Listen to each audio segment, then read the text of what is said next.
കത്തിക്കോ? പിന്നല്ലാണ്ട് നമ്മളെ ലാലേട്ടനും ദിലീപേട്ടനും ജനപ്രിയ നായകനും കംപ്ലീറ്റ് ആക്ടറും നിൽക്കുമ്പോൾ മലയാള സിനിമയ്ക്ക് കാണാത്തൊരു ഹിറ്റാവുന്നുള്ള എനിക്ക് പ്രതീക്ഷയുണ്ട്. പിന്നെയെന്ന് പറഞ്ഞു കഴിഞ്ഞാൽ അറിയാലോ, ഇപ്പോൾ വലിയൊരു ഇഷ്യൂ കഴിഞ്ഞിട്ട് വരുന്ന ആദ്യ പടം രാമലീല ഇറങ്ങിയ സമയത്ത് എനിക്ക് ഓർമ്മയുണ്ട്. അതിൽ ചില ഡയലോഗുകളുണ്ട്, അത് കറണ്ട് സിറ്റുവേഷനായിട്ട് കണക്ട് ചെയ്യുന്നതെല്ലാം നമുക്ക് കണക്ട് ആവും. ഇത് അതുപോലെ ഇതിലും ഒരു ഇതുണ്ടല്ലോ, ഒരു ഒന്നൊന്നര തിരിച്ചു വരവായിരിക്കും. നല്ല പ്രതീക്ഷയുണ്ട് ജനപ്രിയ നായകൻ. ഇത് പോസിറ്റീവ് വന്നു കഴിഞ്ഞാൽ ഒരു ഭയങ്കര ലോയൽ ഫാൻസ് ഉണ്ട്. ദിലീപ് എന്ന നടന് ഭയങ്കര ലോയൽ ഫാൻസാ. പ്രത്യേകിച്ച് അദ്ദേഹത്തിൻ്റെ പടങ്ങൾ റിപ്പീറ്റ് വാല്യൂ കൂടുതലാണ്. അപ്പോൾ ഒരു പടം ഹിറ്റ് ആവണമെങ്കിൽ റിപ്പീറ്റ് വാല്യൂ ഉള്ള കസ്റ്റമേഴ്സ് ഓഡിയൻസ് വരണം. ഇപ്പോൾ ലാലേട്ടനാണെങ്കിൽ പടങ്ങൾ ഇത്ര കളക്ഷൻ അടിക്കുന്നതുകൊണ്ട് ഞങ്ങൾക്ക് റിപ്പീറ്റ് വാല്യൂ ഓഡിയൻസാണ്. ഒരു വട്ടം കണ്ടാൽ ഇഷ്ടപ്പെട്ട വീണ്ടും കാണും. പ്രത്യേകിച്ച് ഇത് രണ്ടുപേരും ആൾക്കാരും അങ്ങനത്തെയാ. അപ്പൊ അത് ഞാൻ പറഞ്ഞത്, രണ്ടുപേർക്കുള്ളത് റിപ്പീറ്റ് വാല്യൂ ഉള്ള ഫാൻസാ. അപ്പൊ പടം എത്ര കളക്ഷനിലേക്ക് പോകുന്നത് നമുക്ക് ചിന്തിക്കാൻ പറ്റില്ല. ഹിറ്റ് ആയി കഴിഞ്ഞാൽ ഒരു പക്ഷേ ഏറ്റവും വലിയ റെക്കോർഡ് കളക്ഷനിലേക്കുള്ള സാധ്യത. എല്ലാതും ബുക്കിംഗ് കയറണണ്ട. രണ്ടും ടോപ്പ് ലെവലിൽ ഫാൻസുള്ള ആക്ടർമാര്. കേരളത്തിലെ എല്ലാ തിയേറ്ററുകളിലും ഹൗസ്ഫുള്ളായിരിക്കും. എല്ലാ തിയേറ്ററുകളിലും നൈറ്റ് ഷോ എന്നുള്ള അവസ്ഥയിലേക്ക് കളക്ഷൻ.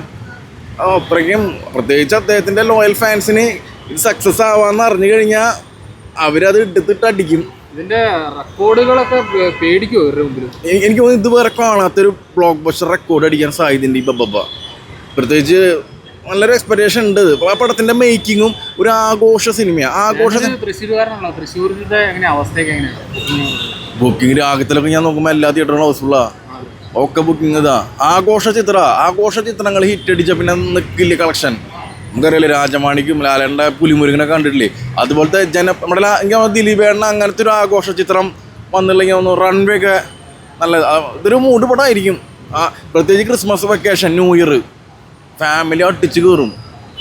രണ്ട് സൂപ്പർ സ്റ്റാറുകളിലെ ഫാമിലി ഓഡിയൻസുള്ള രണ്ടുപേരൊന്ന് ജനപ്രിയ നായകനും കംപ്ലീറ്റ് ആക്ടറും. അപ്പോൾ ഒരു വീട്ടിൽ നിന്ന് 5 പേര് പടം കാണാൻ വരും. കേരളത്തിൽ ഒരുവിധം ഫാമിലീസൊക്കെ പടത്തിന് കയറും. സക്സസ് ആവുന്നതാണ് എൻ്റെ ഒരു എക്സ്പെക്ടേഷൻ.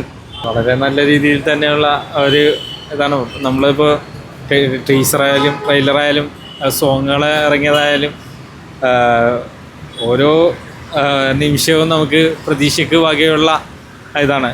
ഇപ്പോൾ ദിലീപേട്ടനും ലാലേട്ടനും കൂടെ ചേർന്നിട്ടുള്ള ഈ ഒരു ചിത്രം പൊളിക്കുന്നുള്ള കാര്യത്തിൽ ഒട്ടും ഡൗട്ടില്ല. പ്രത്യേകിച്ച് ലാലേട്ടൻ്റെ വൈബ് പടങ്ങൾ നമ്മളെ ചോട്ട മുമ്പേക്ക് റിലീസ് ചെയ്തപ്പോൾ തിയേറ്ററിലെ ഓളം നമ്മൾ കണ്ടതാണ്. അപ്പോൾ ഈ ഒരു ചിത്രത്തിലേക്ക് വരുമ്പോൾ ഇപ്പോൾ അഴിഞ്ഞാട്ടം എന്ന് പറഞ്ഞ സോങ്ങൊക്കെ ശരിക്കും പറഞ്ഞാൽ പ്രേക്ഷകർ അഴിഞ്ഞാടും എന്ന് പറഞ്ഞാൽ തിയേറ്ററിൽ ഒരു ഓളം തന്നെ ആയിരിക്കും ആ പാട്ടിലേക്ക്. ലാലേട്ടനും കൂടി വരുമ്പോഴാണ് നിങ്ങളുടെ പ്രതീക്ഷ കൂടിയത്? തീർച്ചയായിട്ടും. ദിലീപ് എന്ന് പറയുന്ന നടൻ, ദിലീപേട്ടൻ്റെ ചിത്രങ്ങളൊക്കെ നമ്മൾ കണ്ട് വളർന്ന ഒരു പ്രേക്ഷകനാണ്. അദ്ദേഹത്തിൻ്റെ ഓരോ ചിത്രവും മികച്ച തന്നെയാണ്. അപ്പോൾ കുറേ നാളുകൾക്ക് ശേഷം ലാലേട്ടൻ്റെ ഒപ്പം ചെയ്യുന്നത് തന്നെയാണ് കൂടുതൽ ഹൈപ്പ് ഈ ഒരു ചിത്രത്തിന്. അവർ ചേരുമ്പോഴുള്ള സീനുകൾ എത്രമാത്രം ഒരു പ്രേക്ഷകൻ എന്ന നിലയിൽ സന്തോഷം നൽകുന്നു എന്ന് തന്നെ നമുക്ക് മനസ്സിലാക്കാം. ഇപ്പോൾ മമ്മൂക്കയുടെ കളങ്കാവൽ ഓടിക്കൊണ്ടിരിക്കുകയാണ് തിയേറ്ററിൽ. ഇപ്പോൾ ക്രിസ്മസിന് ഈ ഒരു ചിത്രവും കൂടി വരുമ്പോൾ വേറെ ചിത്രങ്ങളൊക്കെ നല്ല രീതിയിൽ തന്നെ പോയിക്കൊണ്ടിരിക്കുന്നു. വേറെ ചിത്രവും ഇതിൻ്റെ ഒപ്പം തന്നെ ഇറങ്ങുന്നുണ്ട്.